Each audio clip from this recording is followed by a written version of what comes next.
with my name, I never thought I could become ambassador. And I'm still in Nijrode and still surviving as well.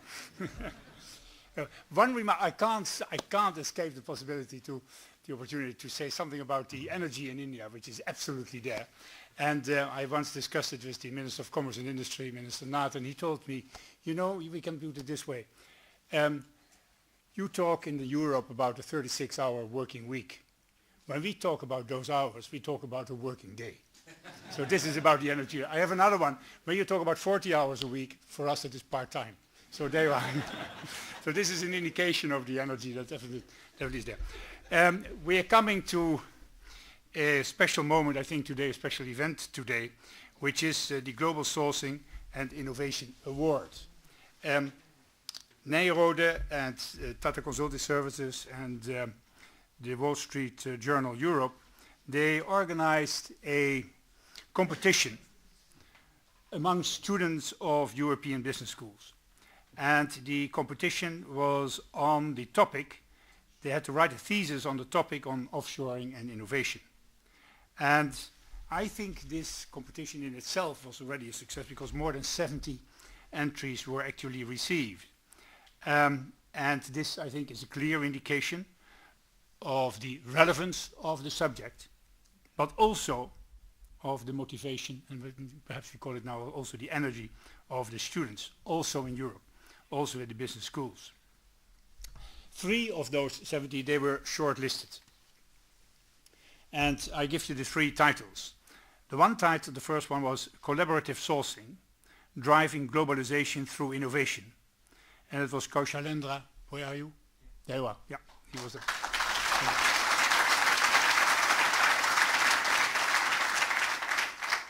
I was going to ask you to applaud afterwards, but every time you can do it because they do deserve it. So you immediately felt that already. My compliments. The second one was Next Generation Models in IT Sourcing. Are you ready? And it was by Kush Singhi. Yeah.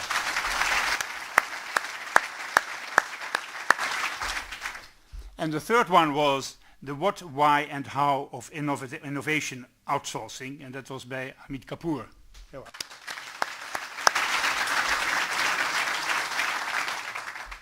And thank you very much already for applauding them, because the jury, under the non-directive or directive chairpersonship of Taja Murali, actually found it, as one usually says, but this time again it was true, an enormous, horrendous task to find which of the three was actually the best.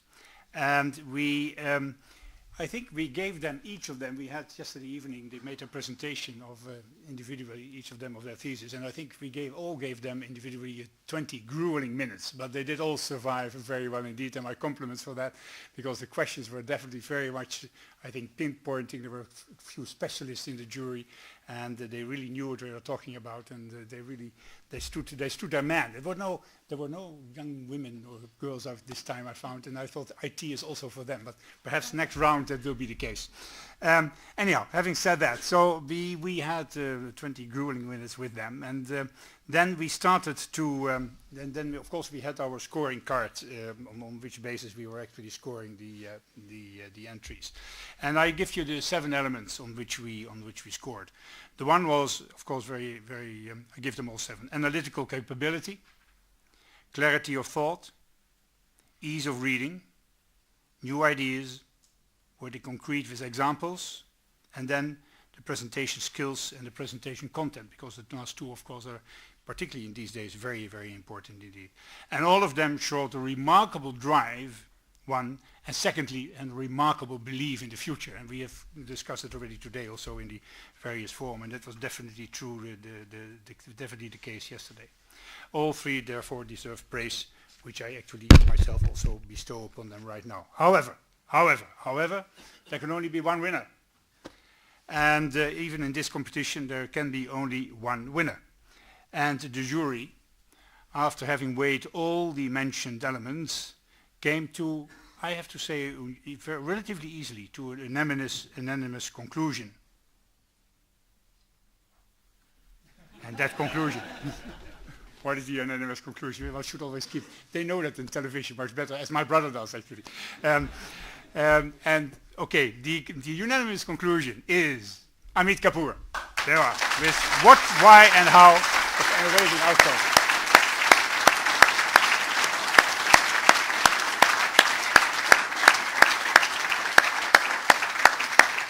Okay, come here, come here.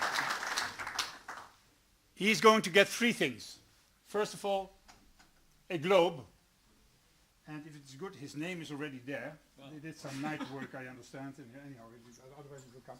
There you are. Congratulations. Very much indeed.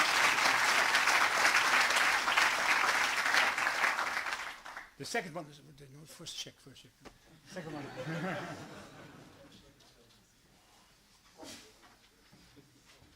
I think you put it here. Yeah. Okay, this I'm only going to turn around in a moment because this is something which I think is, in Indian standards it would perhaps be in rupees, but here it is in euros, which makes quite a change. It's 10,000 euros.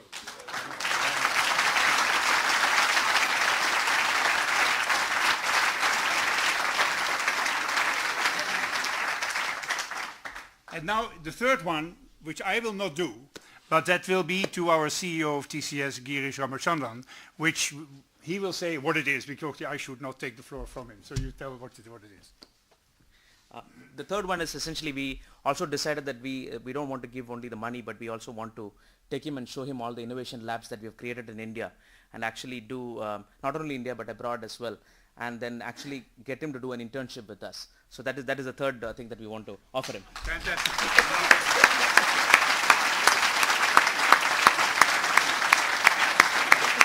Can you get in two sentences the main gist of the presentation? Thank you so much. Now the floor is all his, but only for a few minutes, just to give you the gist of his thesis. I think it will be very unfair if I left this floor without thanking all the people who have been a great support system in writing the 8,000 words. One of the biggest challenges I faced when I started writing this report was, how the hell do I write 8,000 words? And by the time I started to end it, it was like, how do I compress it to 8,000 words? I do want to thank everyone involved, people who are not here with me and who have wished me good luck, my parents, my friends, faculty from Cranfield who have supported me in this endeavor. I must also thank everybody from Nexus Novus, Bart and Ratha. I hope I got his name right this time, members of the jury. I learned a lot about innovation outsourcing, as much as, some of my theories that I put forward in my paper have been challenged quite well in today's event, as well as the discussion that we had yesterday. So thank you for all that. Thank you to TCS for such a passionate topic. It was really something that I read and I felt, wow, I should participate. This is just for me. So thank you. Thank you so much. And in a gist, my topic was about the what, why and how of innovation outsourcing, where I firstly defined what innovation outsourcing is. Then I described it from a perspective of why do buyers need it and why do sellers need it. When I say seller, I mean a supplier or a service provider. One of my key analysis points there was who needs it more at this point. And my analysis told me that it's actually the suppliers who need innovation outsourcing more. And therefore it's their prerogative to set up an innovation sourcing service offering before buyers can start to exploit and use that. And lastly, I also made a recommendation about a 3C model, which was about building capability, which is a necessity for suppliers in this field, then developing credibility, for which I suggested an academic partnership would be the best and the quickest route. And lastly was about innovating contracts. One of the points that came about today about SMEs having difficulty and fearing getting into contracts with large companies was always centered around contracts, because suppliers know more about innovation outsourcing than buyers do, and that's always a fear element in buyers about how do I engage with this supplier who knows outsourcing so well? Will I get stuck in a contract? So innovation in all these things, three things is needed, and I believe that innovation sourcing is definitely the future. And thank you everyone. You've been a great audience. Thank you.